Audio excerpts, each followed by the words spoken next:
Present scam ఏదైతే ఉందో దానిని ఒకవేళ మీరు బయట పెట్టాలనుకుంటే నేను కూడా వెరీ ఓపెన్గా మాట్లాడతాను. ఈ స్కామే అంటారా?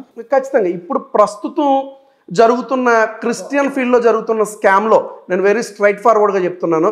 క్రిస్టియన్ ఫీల్డ్లో జరుగుతున్న అత్యంత భయంకరమైన స్కామ్లో చర్చ్ కన్స్ట్రక్షన్ అనేది ఒక చాలా పెద్ద స్కామ్ జరుగుతోంది. అక్కడి నుంచే పునాది వచ్చేది లేదు అంటే ఇప్పుడు కొంతమంది వారు పాస్టర్స్గా వారి సంఘాలు కట్టుకుంటున్నారు. నా క్వశ్చన్ ఏంటి అని అంటే కనుక, నువ్వు పాస్టర్ కనుక నీ సంఘాన్ని కట్టుకుంటున్నావు కనుక నీ సంఘాన్ని నువ్వు కానుకలు అడుగు, తప్పేమీ లేదు. నీ సంఘాన్ని నువ్వు అభివృద్ధి పరచుకోవడంలో తప్పేమీ లేదు. నీ యొక్క చర్చ్లో ఉన్న ప్రజలకి ఒక బిల్డింగ్ రూఫ్ టాప్ ఇవ్వాలనుకోవడం తప్పేమీ లేదు. నీ సంఘాన్ని అడుగు. కానీ ఫోన్పేలు పెట్టి గూగుల్ పే పెట్టి అతనుకున్న ఆ యొక్క సోషల్ మీడియా ఇన్ఫ్లుయెన్స్ అంతా ఉపయోగించుకుని వీరు కేవలం చర్చ్ మాత్రమే కట్టట్లే, పక్కన ఆస్తులు కొనుక్కుంటున్నారు, చక్కగా 7 సీటర్ కార్స్ కొనుక్కుంటున్నారు. ఇదివరకు తిరగడానికి సైకిల్ కూడా లేనటువంటి వ్యక్తి 40-50 లక్షలు 7 సీటర్ కార్స్లో తిరుగుతూ ఉన్నాడు. చర్చ్ కన్స్ట్రక్షన్ అనేది ప్రజెంట్ జరుగుతున్న స్కామ్లో అత్యంత భయంకరమైన స్కామ్. విశ్వాసులకి కూడా నేను ఏం పిలుపునిస్తున్నానంటే, నీ సేవకుడికి నువ్వు ₹1 ఇవ్వవు. నీ చర్చిలో నిన్ను పోషిస్తున్న నీ సేవకునికి, ఆధ్యాత్మికంగా వాక్యం చెప్పి నిన్ను ఆత్మలో నడిపిస్తున్న సేవకునికి నువ్వు ₹1 ఇవ్వవు. కానీ ఎవరో ఎక్కడో చర్చ్ కడుతున్నారంటే నీకేంటి సంబంధం? నువ్వు ఆ చర్చ్కి వెళ్తున్నావా? నువ్వు ఆ చర్చిలో సభ్యుడివా?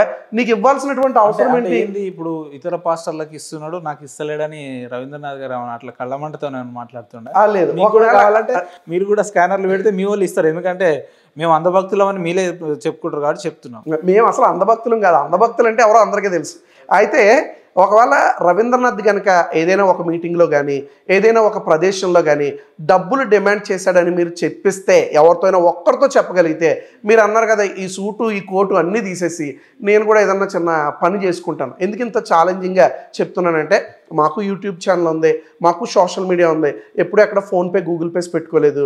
అండ్ మోర్ ఓవర్ ఏంటంటే, మా సంఘంలోనే కానుకలు ఇస్తే చాలా మోమాటంగా నేను ఒక్కొక్కసారి తిరస్కరిస్తూ ఉంటాను, వద్దు అని చెప్తా ఉంటాను. ఈ వీడియో చూస్తున్న వారు చాలా మందికి తెలుసు. ప్రతి నెల దశంభాగం రూపంలో తీసుకోరా బ్రదర్? దశంభాగం గురించి మనం ఇదివరకే డిస్కస్ చేసాం. మరలా నేను ఒక పాయింట్ చెప్తాను, మరలా నేను ఒక విషయం చెప్తాను. దశమ భాగం అనేది లేనే లేదు నూతన నిబంధనలో. ఇప్పుడు ఎవరో కూడా దశమ భాగం ఇవ్వాల్సిన అవసరమే లేదు అంటాను నేను. ఎందుకనంటే కనుక దశమ భాగం లేవీడికి మాత్రమే ఇవ్వబడింది. దశమ భాగం ఇవ్వద్దు అంటారు, ఇవ్వాల్సిన అవసరం లేదు. రాజమండ్రిలో ఒక మంచి ప్రొఫెషనల్ పాస్టర్ని ఈ మధ్యలో చూస్తున్నాను నేను, మంచి బ్లేజర్ వేసుకొని. అని ఏమంటాడు అంటే, మీకు వచ్చిన శాలరీలో మొదటి భాగం దశమ భాగం దేవునికే ఇవ్వాలి, లేదంటే మీకు మిడకాయ ఉండదు, దేవుడు కోప్పడతాడు మీ మీద, మొత్తం నాకు ఇవ్వరట్లేదు కాబట్టి మీకు కూడా ఇవ్వద్దు అని చెప్పి ఆగ్రహిస్తాడు. ఇన్ ఏ సింగిల్ వర్డ్, ఆయనకి కావచ్చు ఎవరికైనా కావచ్చు, ఇన్ ఏ సింగిల్ వర్డ్ దీనికి నేను జవాబిస్తాను. 1, ఆయనకి వాక్యం తెలిగిపోయి ఉండొచ్చు, లేదా 2, వాక్యం తెలిసిన వక్రీకరిస్తున్నాడేమో. ఎందుకంటే లేవీడికి మాత్రమే దశమ భాగం ఇవ్వాలని బైబిల్ చెప్తుంది. లేవీడు పాస్టర్ ఒక్కటేనా? కానే కాదు. లేవీడు వేరు, సేవకుడు వేరు, పాస్టర్ వేరు. కనుక లేవీడికి ఇచ్చే దశమ భాగం నాకు ఇవ్వండి అని అడగడం ఇది న్యాయం కాదు. చూడండి, ఒకసారి యాకోబుకి 12 మంది సంతానం ఉన్నారు. ఆ 12 మంది సంతానంలో 11 మందికి స్వాస్థ్యం ఇచ్చారు, అంటే ఆస్తి ఇచ్చారు. ఒక్కరికి మాత్రమే ఆస్తి ఇవ్వలేదు, అతనే లేవీడు అనే గోత్రము. ఈ లేవీడు ఆస్తి తీసుకోలేదు కనుక ఇప్పుడు బైబిల్లో ఏమని రాయబడి ఉందంటే చాలా స్పష్టంగా, ఈ లేవీడు తను ఆస్తి తీసుకోలేదు కనుక ఇతనికి ప్రతి ఒక్కరు కూడా దశమ భాగం ఇవ్వాలి. ఈ 11 మంది, ఈ 11 మంది దశమ భాగం ఇవ్వడంతో ఇతను జీవనోపాధి నడుస్తూ ఉంది, ఇతను నడుస్తాడు. ఉదాహరణకు చెప్తున్నా, ఈరోజు సామాన్ చేసిన తప్ప ఏంటంటే, శాలరీ వచ్చినట్టు ఈఎంఐ కడతారు, కరెంట్ బిల్ కడతారు, ఇంటర్నెట్ కడతారు, పాల్ బిల్ కడతారు, అక్కడ కడతారు, ఇక్కడ కడతారు, అన్ని అయిపోయిన చివరిగా అంతది దేవా ఇవ్వాలా, పిల్లలు స్కూల్ తీసుకెళ్ళాలి ప్రభా, మర్చిపోండి ప్రభా, ఇవ్వాలా పర్లేదు, దేవుడు ఇవ్వట్లేదు కదా, ఐ లవ్ డాక్టర్ వెరీ రూపాయలు ప్రభా, పనికిరాదు. సరే అలాగే ఇవ్వాలి నిచ్చో, పనికిరాదు. అది పనికిరాదు, ఎన్ని ఇచ్చి ఎవరికి నీది అనిచ్చో, పనికిరాదు. దేవుడు అంటాడు, మొదటిది నాది లేకపోతే లేదు. అది వచ్చినంటే ఫస్ట్ ట్రాన్సాక్షన్ ఎంత చూడు, అది నాది. దీంతో తెలిసిపోయి చూసుకుంటాం. ఆయన ఏమంటాడంటే, ఫస్ట్ ట్రాన్సాక్షన్ దేవునికి ఇవ్వాలి, అది మ్యాండేటరీ అంటాడు ఆయన. ఇప్పుడు పెద్ద చర్చ ఉన్నంత మాత్రాన, పెద్ద సేవకుడు అయిపోయినంత మాత్రాన బైబిల్ తెలుసని మీరు అనుకుంటే అది ఖచ్చితంగా అజ్ఞానమే. పెద్ద స్టూడియో కట్టినంత మాత్రాన అతను పెద్ద న్యూస్ రీడర్ అని, చిన్న స్టూడియో ఉంది కదని చిన్న వ్యక్తి అని కాదు. గౌరీ లంకేష్ అని ఆర్ఎస్ఎస్ వారు చంపేశారు, మీకు తెలిసే ఉండొచ్చు. మీడియా అనే దానికి ఒక మంచి నిర్వచనం ఇచ్చారు వారు. ఎందుకు ఈ మాట చెప్తున్నానంటే, వారిది పెద్ద మీడియా కాదు, పెద్ద పేపర్ కాదు, చాలా చిన్నది, చాలా తక్కువ మంది చూస్తారు. కానీ గౌరీ లంకేష్ పేరు చెప్తే ఈరోజు చాలా మంది న్యూస్ రిపోర్టర్స్ అందరికీ కూడా ఒక రోల్ మోడల్. ఎందుకు అని అంటే కనుక ఆయన చిన్నవాడైనా ఆయనకు ఉన్నటువంటి నాలెడ్జ్ చాలా గొప్పదే. రెండోదిగా ఆయన అమ్ముడు పోయేటువంటి వ్యక్తి కాదు. సో ఎందుకు ఈ మాట చెప్తున్నానంటే పెద్ద సంఘం కట్టేసినంత మాత్రాన గొప్ప వ్యక్తి ఏం కాదు. ఆయన చూపించిన వ్యక్తి రాజమండ్రి వ్యక్తి కాదు, ఇదే హైదరాబాద్లో ఆయన ఇప్పుడు లార్డ్స్ చర్చ్ అని నడుపుతూ ఉన్నాడు. బహుశా మరి ఆయన ఎందుకు ఆ రీతిగా చెప్పాడో నాకు తెలియదు, కానీ దశమ భాగం మరలా చెప్తున్నాను, లేవీడికి మాత్రమే. లేవీడు వేరు, పాస్టర్ వేరు. యాకోబుకి 12 మంది సంతానము. ఆ 12 మంది సంతానంలో ఆయన 11 మందికి స్వాస్థ్యం ఇచ్చాడు. దేవుడే చెప్పాడు ఈ మాట. 12వ వాడికి స్వాస్థ్యం ఇవ్వద్దు, అతనే లేవీడు. ఎందుకు ఇవ్వద్దు అంటే కనుక ఇతడు దేవుని సేవకుడిగా దేవుని యొక్క యాజకత్వం చేస్తున్నాడు కనుక ఇతనికి ఆస్తులు పాస్తులు ఏమి ఉండకూడదు. ఏ నాటికి ఆ నాటికి చాలన్నట్లుగా ప్రతిరోజు కూడా దేవుడు ఇస్తేనే ఇతని కుటుంబం బ్రతకాలి, దేవుడి వైపే చూడాలి అనే కాన్సెప్ట్తో దేవుడు ఆ యొక్క విషయాన్ని లేవీడికి ఇచ్చాడు. ఇచ్చినప్పుడు ఆయన చేసిన పని ఏంటి అని అంటే కనుక ఆ యొక్క దశంభాగం అతనికి ఇవ్వడం ద్వారా వీరు అభివృద్ధి పరచబడతారని దేవుడు చెప్పాడు. దశంభాగం ఖచ్చితంగా ఇవ్వాల్సిందే. అయితే దశంభాగాల్లో చాలా రకాలు ఉన్నాయి. మనం చెప్పాలి అని అంటే కనుక ప్రాముఖ్యంగా దశమ భాగం ఎందుకు ఇవ్వాలి అని అంటే కనుక, ఒకటి లేవీడు పోషింపబడాలి, తన యాజకుడు పోషింపబడాలి. 2 అక్కడ ఉన్నటువంటి విధవరాళ్ళు ఎవరైతే ఉన్నారో వారు చాలా కష్టపడుతూ ఉంటారు బ్రతకడానికి. ఈ రోజుల్లో విధవరాలైనా సరే ఆఫీస్కి వెళ్ళి పని చేసుకోగలదు. ఆ రోజుల్లో విధవరాలకు ఆ పరిస్థితి లేదు. వారిని పోషించాలి, కుంటి వారిని గుడ్డి వారిని పోషించాలి, గుడి బయట ఉన్న ముష్టి వారిని పోషించాలి, అందరికీ కూడా అన్నదానం చేయాలి. ఇందుకోసమే దశమ భాగం అనేది ఏర్పాటు చేశాడు తప్ప వేరే అంశం ఏమీ కాదు. ఇప్పుడు ప్రస్తుతం ఉన్న సేవకుడు అప్పుడున్న లేవీడు చాలా డిఫరెన్స్ ఉంది ఇద్దరికి కూడా. సో ఈ పాస్టర్కి ఆ లేవుడికి సంబంధం లేదు, ఆ దశమ భాగానికి ఈ దశమ భాగానికి సంబంధం లేదు. ఇప్పుడైతే ఫ్రీ విల్ ఆఫరింగ్ అంటాం. 10 రూపాయలు ఇచ్చిన, 100 ఇచ్చిన, 1000 ఇచ్చిన దేవుడు నువ్వు ఇచ్చే కానుక చూస్తున్నాడు. బైబిల్లో ఒక భేద విధవరాలు ఉంటుంది. అందరూ వారు కాసులు వేస్తూ ఉంటారు, ఆమె మాత్రం 2 కాసులే వేస్తుంది. అప్పుడు ఆయన అంటాడు, ప్రభువైన యేసుక్రీస్తు మీ అందరికంటే ఈమె శ్రేష్టమైన కానుక వేసింది అంటాడు. కారణం ఏంటో తెలుసా? మీరు కలిగి ఉన్న దాంట్లో కొంచెంగా ఇచ్చారు, ఆమెకు కలిగి ఉన్న సమస్తాన్ని ఇచ్చేసింది, అందుకే ఈమెను నేను దీవిస్తున్నాను అంటాడు. సో ఉన్న దాంట్లో శ్రేష్టమైనది దేవుడికి ఇవ్వడం చాలా మంచిదే. కానీ దశమ భాగం ఇవ్వకపోతే పోతావు, దశమ భాగం ఇవ్వకపోతే పేక తగ్గిపోద్ది, అట్లనే జరుగుతుంది. లేదు చర్చ్ కన్స్ట్రక్షన్ అని చెప్పినా కదా, అది కూడా ఇందులో భాగమే. ఎందుకంటే అసలు ఆయన ఎవరో తెలియదు, ఎక్కడ ఉంటాడో తెలియదు. చర్చ్ కడుతున్నానగానే వేలకు వేలు ట్రాన్సాక్షన్స్ వెళ్ళిపోతాడు. అసలు ఇచ్చేటోడు ఎవడు, తీసుకునేటోడు ఎవడు, వీళ్ళకి పైసలు ఎక్కడి నుంచి వస్తున్నాయి అనేది విచిత్రం. ఇప్పుడు చర్చ్ కన్స్ట్రక్షన్ అనేది ఇప్పుడు ప్రస్తుతం జరుగుతున్న పెద్ద స్కామ్స్ లో ఇది ప్రాముఖ్యమైనది. క్రిస్టియన్ ఫీల్డ్ లో ప్రాముఖ్యంగా చర్చ్ కడతాను జరుగుతుంది. ఖచ్చితంగా యాక్సెప్ట్ చేయాల్సిందే, ఖచ్చితంగా యాక్సెప్ట్ చేయాలి. ఎందుకంటే నా ఇంట్లో జరుగుతుంది కనుక అది దొంగతనం కాదనడానికి లేదు. దొంగతనం నా ఇంట్లో వాడు చేసిన దొంగతనమే ఖచ్చితంగా. సో ఇప్పుడు చర్చ్ స్కామ్ అనేది చాలామంది వారు కొన్ని కోట్లు కొల్లగొడతా ఉన్నారు. కాబట్టి నేనేమంటానంటే నువ్వు ఏ చర్చ్కి వెళ్తున్నావో ఆ చర్చ్కి మాత్రమే కన్స్ట్రక్షన్ నువ్వు డబ్బులు ఇవ్వి తప్ప వేరే చర్చ్ కన్స్ట్రక్షన్కి నువ్వు ఎలాంటి కానుకలు పంపించొద్దు. కారణము నువ్వు నీ సేవకుడిని పోషించుకోవాలి కనుక నీ సేవకుడిని పోషించుకో. యూట్యూబ్ సేవకుడిని పోషించాల్సిన అవసరం నీకు లేనేలేదు. ఇది ఎవరినో ఉద్దేశిస్తూ మాట్లాడుతున్నట్టు అనిపిస్తుంది. లేనేలేదు. ఒక్కరిని యూట్యూబ్ సేవకులు అంటే మీ ఉద్దేశంలో ఎవరు చెప్పండి? నేను కూడా యూట్యూబ్ సేవకుడినే కదా. మరి చాలా మంది ఉంటారు కదా, ఎవరిని ఉద్దేశిస్తూ? ఆ చాలా మందిలో ఎవరైతే చర్చ్ కన్స్ట్రక్షన్ అని చెప్తున్నారో, డబ్బులు దండుకుంటున్నారో, స్థలం కొంటానంటున్నాడు, ఆయన చర్చ్ కడతానంటున్నాడు. నువ్వు కట్టు, నిన్ను ఎవరొద్దన్నారు సార్, మీరు కట్టండి పాస్టర్ గారు. కానీ వేరే సంఘాన్ని దోచుకుని నిన్ను ఎవడు సంఘాన్ని కట్టమని చెప్పాడు? ఒక పిక్చర్ ఒకటి ఉంటుంది. ఒక జాలరీ ఆయన చాలా కష్టపడి చేపలు పట్టుకుంటూ ఉంటాడు. చేపలు పట్టుకుని బుట్టలో వేసుకుంటూ ఉంటాడు. వెనకాల ఉన్నవాడు గేలం ఎక్కడేస్తాడు తెలుసా? నదిలో వేయడు, ఆ చెరువులో వేయడు, వీడు బుట్టలో గేలం వేస్తాడు. ఈరోజు చాలామంది సేవకులు అలాగే తయారైపోయారు. బయటికి వెళ్ళి సువార్త ప్రకటించండి అంటే సువార్త నిజంగా ఎవరికి ప్రకటించాలి చెప్పండి బ్రదర్? దేవుడు అంటే తెలియని వారికి ప్రకటించాలి. మీరున్నారు ఒక హిందూ, పాస్టర్లు ఎందుకు సువార్త ప్రకటించాలి? అవసరమే వచ్చింది. ప్రభు చెప్పాడు, సర్వలోకానికి వెళ్ళి సర్వ సృష్టికి సువార్తను ప్రకటించండి. ఎక్కడికి వెళ్ళి?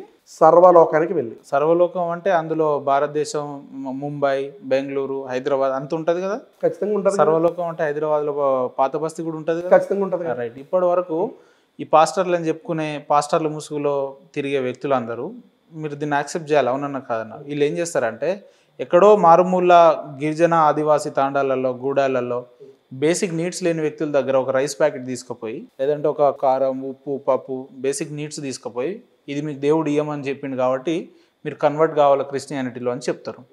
ఇదే పాస్టర్లకు మన హైదరాబాద్లో పాత బస్తీలో పోయి సువార్త ప్రకటించే దమ్మేమనుకని ఉందా అండి? పోనీ మీరు పోతారా? మనం పోదామా కెమెరాలు తీసుకొని? ఇప్పుడే కెమెరా తీసుకుని వెళ్దామంటే ఐఎమ్ రెడీ. మీరు పాత బస్తీ వెళ్దామా? పాత బస్తీలో పాత బస్తీ అన్న భారతదేశంలో లేదా? పాత బస్తీ హైదరాబాద్ కాదా? ఇప్పుడే వెళ్దాం. నేను ఛాలెంజ్ చేస్తున్నాను. నేను ఓపెన్ ఛాలెంజ్ పాస్టర్లు వెళ్ళి సువార్త ప్రకటించిన సందర్భాలు ఉన్నాయా? అది చెప్పండి. లేదని మీరు అంటారా? పాత బస్తీలో కొన్ని వందల వేల సార్లు సువార్త ప్రకటించబడింది. పాత బస్తీలో సువార్త ప్రకటించారు, వెళ్తున్నారు. అక్కడ చర్చిలు కూడా పెట్టారు, అక్కడ చర్చిలు కూడా ఉన్నాయి. లేదని మీరు అంటారా? పాత బస్తీలో చర్చిలు ఉన్నాయి, పాత బస్తీలో ఆరాధన జరుగుతుంది, పాత బస్తీలో యేసుక్రీస్తుని అంగీకరిస్తున్నారు. అసలు మీకు ఒక మాట తెలుసా? మీకు ఒక విషయం తెలుసా? అకార్డింగ్ టు ఖురాన్, ఒక నిమిషం, ఆదిలాబాదు, నిర్మల్, భూపాల్పల్లి, ఖమ్మము, లేదంటే ఇలాంటి ప్రభావిత ప్రాంతాలల్లో, గిరిజన ప్రభావిత ప్రాంతాలల్లో పోయి సువార్త ప్రకటిస్తారు. నేనేమంటున్నా అంటే, నిజంగా మీరు దేవుడు సర్వలోకానికి వెళ్ళి ప్రకటించమని చెప్తే అందరి దగ్గరికి వెళ్ళాలి. Open challenge brother. ఇప్పుడే కెమెరా తీసుకుందాం, వెళ్ళిపోదాం. పాత బస్తీలో సువార్త ప్రకటిద్దాం. పాత బస్తీలో ఉగ్రవాదులు ఉన్నారా? పాస్పోర్ట్ ఉందా? పాత బస్తీలో ఉగ్రవాదులు ఉన్నారా? పాస్పోర్ట్ ఉందా? పాస్పోర్ట్ కావాలా పాత బస్తీ పోవడానికి? లే, పాత బస్తీ కాదు, పాకిస్తాన్ పోదాం. పాస్పోర్ట్ ఉంది కదా, అవసరం అయితే అక్కడికి కూడా పోయి సువార్త వెళ్దాం. What's wrong? పాత బస్తీ ఇప్పుడు పాకిస్తాన్ నేను వెళ్ళక్కర్లే. చాలా మంది పాస్టర్లు వెళ్ళి పాకిస్తాన్ లో సువార్త ప్రకటిస్తున్నారు. మీకు తెలుసో లేదో, పాకిస్తాన్ లో హిందూయిజం ఉంది. చాలా చక్కగా గణేష్ విగ్రహాన్ని వారు కూడా పెట్టుకున్నారు, వారు కూడా 9 రోజులు చేసుకున్నారు. మీకు తెలుసో లేదో, అక్కడ క్రిస్టియన్ సువార్త జరుగుతుంది, అంతా జరుగుతుంది. ఇప్పుడు మీరు టాపిక్ కావాలని డైవర్ట్ చేస్తున్నారు. మనం పాత బస్తీకి వచ్చేద్దాం. పాత బస్తీలో చర్చిలు ఉన్నాయంటాను, పాత బస్తీలో ఆరాధన జరుగుతుంది అంటాను, పాత బస్తీలో ఇప్పటిదాకా చాలా మంది సువార్త ప్రకటించారంటాను.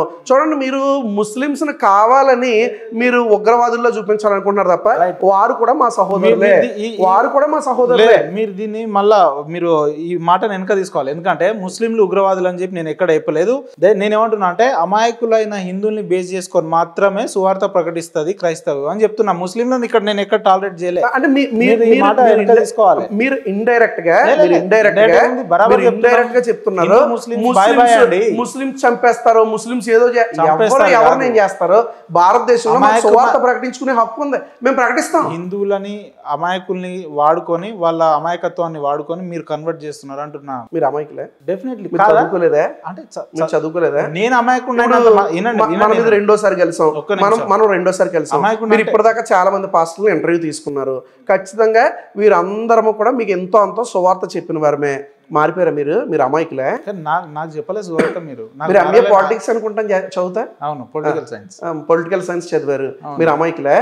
ఒకసారి వేలు పెడతాను, కొరుకుతారు లేదు చూద్దాం. ఉపేందర్ లెక్క ఉండరు కదా, కొంతమంది అమాయకులు కూడా ఉంటారు అంటున్నా. నన్ను మార్చడం మీ వల్ల కాదులే, అది వేరే విషయం. కానీ అందరు నా లెక్క ఇంటెలెక్చువల్స్ లేదంటే తెలుగు వాళ్ళు ఉండరు అంటున్నా. అమాయకమైన కొంతమంది హైందవులు ఉన్నారండి. మీ దృష్టిలో అమాయకులు అంటే డిఫైన్ చేస్తారా? చదువు లేనివాడా, జ్ఞానము లేనివాడా, లేకపోతే సైకలాజికల్ గా వీక్ మైండా? చెప్పండి ఒకసారి. ఎవరు? వాళ్ళ బ్రెయిన్ ని మీరు స్టడీ చేయడం అంట, వాళ్ళ బ్రెయిన్ ని మీరు డిగ్రేడ్ చేసి మోటివేట్ చేయడం అంట. వెరీ సింపుల్ గా సైకలాజికల్ గా వీక్ అంటారు, అంతేనా? సైకలాజికల్ గా వీక్ గా ఉన్నవాడు, వినండి జాగ్రత్తగా, సైకలాజికల్ గా వీక్ గా ఉన్నవాడు ఎలా ఉంటాడు అని అంటే కనుక, హిందూయిజంలో ఉన్నవాడు క్రిస్టియన్స్ వచ్చి సువార్త చెప్తే క్రిస్టియన్స్ దగ్గరికి పోతాడు. మరలా ముస్లిం వచ్చి అతని యొక్క గ్రంథం గురించి చెప్తే అందులోకి పోతాడు. మరలా వచ్చి హిందూ ఏదన్నా చెప్తే హిందూయిజంలోకి వచ్చేస్తాడు. చూడండి, ఒక్కసారి క్రిస్టియానిటీలోకి కన్వర్ట్ అయిన వాడు మరలా వెనుదిరగడో. ఛాలెంజ్. బెదిరించి భయపెట్టి నిన్ను చంపుతాను, నీ ఫ్యామిలీని అలా చేస్తాను ఇలా చేస్తానంటే బెదిరిపోయి గర్వాపసి అయిన వారు ఉన్నారు. ఒక్క నిమిషం, మీరు ఊర్లలో గ్రామాలలో మైక్ పట్టుకొని పాంప్లెట్ పట్టుకొని పోతే మాత్రం మీరు బెదిరిస్తలేరు, గర్వాపసి వస్తే మాత్రం బెదిరిస్తున్నారు, చంపేస్తామని బెదిరిస్తారు కాబట్టి గర్వాపసి. ఏం సార్ మీరు కూడా? నేను ఒక ఓపెన్ ఛాలెంజ్ చేస్తాను బ్రదర్, ఓపెన్ ఛాలెంజ్ చేస్తాను. ఏంటి ఆ ఛాలెంజ్ అంటే కనుక, ఏ క్రైస్తవుడైనా ఎప్పుడైనా జై యేసుకి అని చెప్పకపోతే కొట్టాడా? యేసుక్రీస్తుకి జై అనకపోతే ఎవడన్నా తన్నాడా, చంపాడా? జై యేసు అని చెప్పిన వాళ్ళని ఎవరైనా మేము కొట్టినవా ఆ సందర్భాలు ఏమైనా ఉన్నాయా అంటున్నారు. అంటే ఏంది, హిందువులు దేశద్రోహులు లెక్క కనిపిస్తురా లేదంటే గుండాగాళ్ళ లెక్క కనిపిస్తురా? ఎట్లా ఏం మాట్లాడుతున్నారు మీరు? నేను హిందువులు గోండాలని చెప్పలేదు. హిందువుల్లో నా సహోదరులు ఉన్నారు. రోజు నేను తినే తిండిలో హిందువులు పండించిన బియ్యం ఉంటుంది, హిందువులు పండించిన పంట ఉంటుంది. నేను రోజు హిందువులతో సహవాసం చేస్తాను.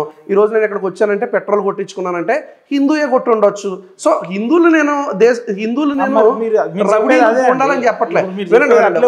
నేను క్లారిటీ ఇస్తాను. నేను ఛాలెంజ్ చేస్తున్నాను. ఎవరైనా మైక్ పట్టుకుని యేసుక్రీస్తుకు జై కొట్టకపోతే నిన్ను కొడతానరా, నిన్ను తన్నుతానరా, చంపుతానరా అని ఎవరైనా అన్నారా? బెదిరించి ఎవరైనా మత మార్పిడి చేశారా? ఇదే హైందత్వంలో యేసుక్రీస్తుకు జై అని చెప్తాం మేము, రాముడికి జై అని చెప్తాం మేము, అల్లాహు అక్బర్ అని చెప్తాం మేము, ఖురాన్కి జై కొడతాం.